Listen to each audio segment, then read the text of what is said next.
Bonjour à tous et bienvenue dans cette vidéo où on va traiter de 4 sujets. Le joueur et ses animations, l'interface utilisateur et ajouter des pièces récoltées et avec ça un système de light. Donc je vous invite à ouvrir Godot, à retrouver le projet qu'on avait ouvert la dernière fois. Donc nous c'était tuto et on va commencer tout de suite. Donc là on arrive dans notre projet. Alors par rapport à la dernière fois il y a juste un truc qui a changé, c'est le background. J'ai oublié de le faire. Bon, j'ai pas été très malin, mais c'est le même système que tout ce qu'on a vu, c'est-à-dire qu'on sélectionne background, on va sélectionner ce qu'on veut et on va pouvoir l'afficher, faire une transition comme on a fait là. Donc pour l'instant on va rester comme ça, je trouve ça pas mal, puis après on fera un petit peu le level design pour montrer les différentes facettes de l'animation, de tout ça. Alors pour l'instant on va commencer par le joueur et surtout ses animations. Pour ça, vous voyez là à gauche dans votre arbre, ça s'appelle, vous avez votre joueur avec tout ce qu'on a mis à l'intérieur. Ce qu'on va faire, c'est qu'on va créer une nouvelle scène. On va faire clic droit, sauvegarder la branche comme scène. On va mettre en scène, vous allez pouvoir créer un dossier, donc on va l'appeler caractère, au cas où si on va créer des ennemis ou quoi dans les prochains épisodes. Enregistrer, et là vous voyez qu'il est ici, mais il est donc aussi dans scène caractère. Il est aussi ici. Donc ça veut dire qu'on va pouvoir... Bon là du coup il y a... Là c'était un peu chelou, je sais pas pourquoi il a fait ça. Ok bref. Donc là il est ici. Vous voyez, on va pouvoir drag and drop nos personnages. Alors là oui, je sais pourquoi il fait ça, c'est parce que ici donc vous allez dans le petit clap là, ça va vous emmener dans la scène. Mais je sais pourquoi, c'est parce qu'en fait il est tout à gauche. Pour ça vous allez à droite, transforme, vous le mettez à 0. Comme ça il sera bien centré. Et comme ça vous allez pouvoir ne pas avoir d'erreur, pas avoir de surprise surtout. Alors, maintenant que ça c'est fait, on revient ici. On va faire un premier truc, c'est changer les animations, enfin changer les touches, parce que je sais pas si vous vous en souvenez. Alors F5, ça ouvre la scène de départ, pas les nouvelles scènes. Nous, on joue avec les claviers, avec les touches du clavier.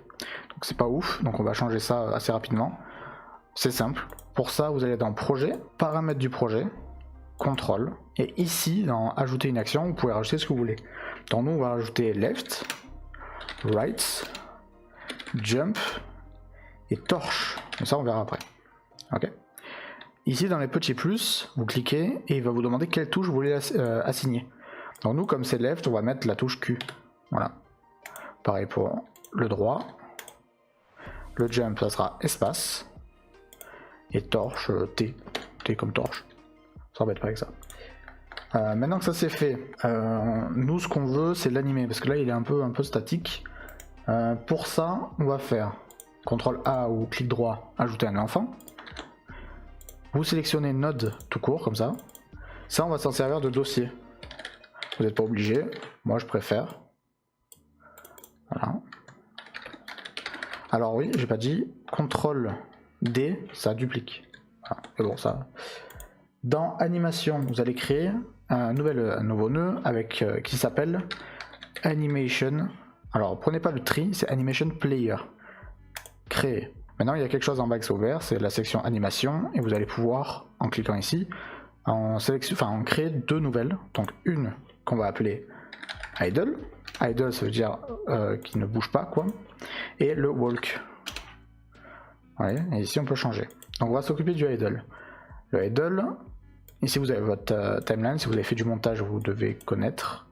Ici vous allez cliquer en haut à gauche sur votre sprite ignite, donc c'est lui, hein, n'oublie pas. Dans animation, ici vous avez les frames, donc je vous ai montré.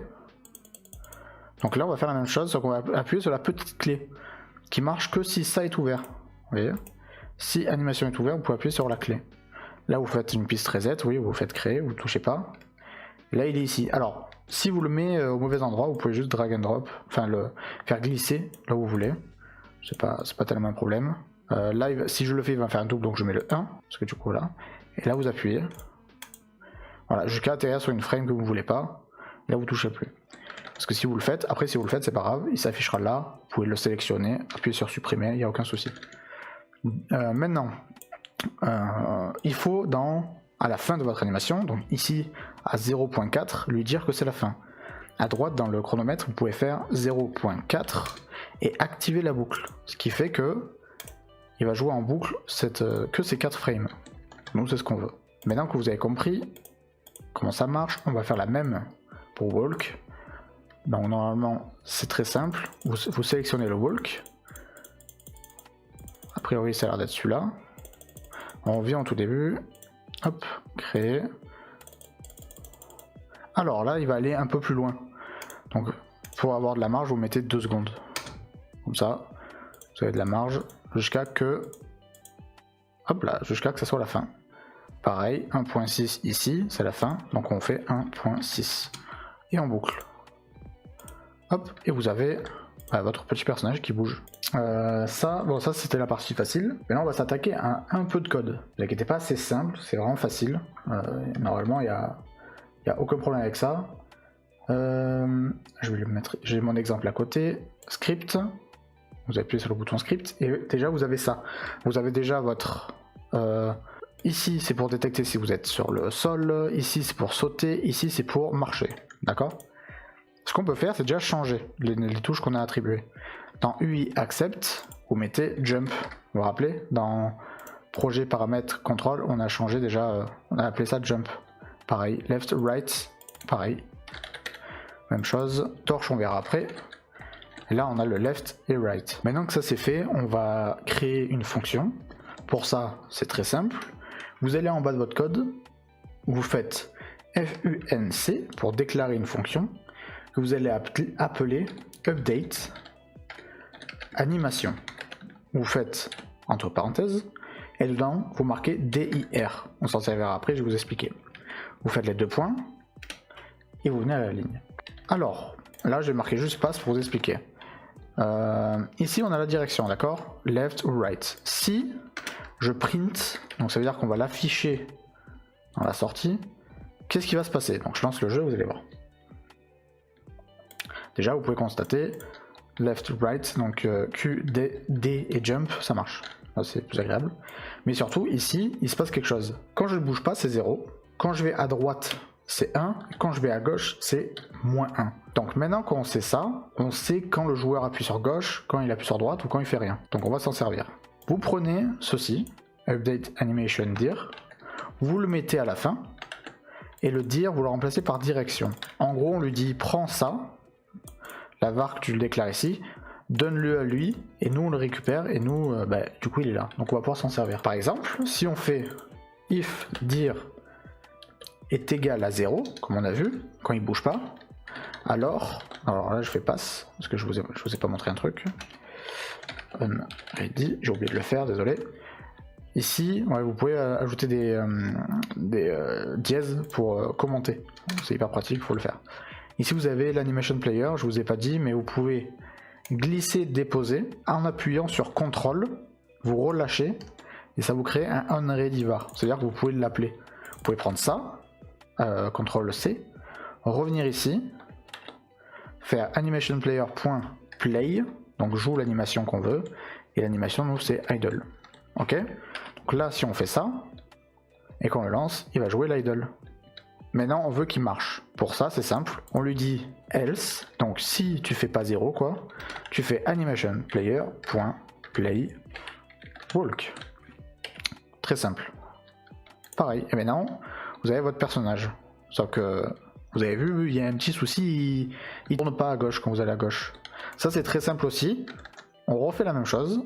On revient ici, sauf qu'on le fait avec le sprite. On le remet en onReady. Donc je vous ai dit, hein, on fait glisser déposer avec le contrôle. Tac. Et il y a une fonction.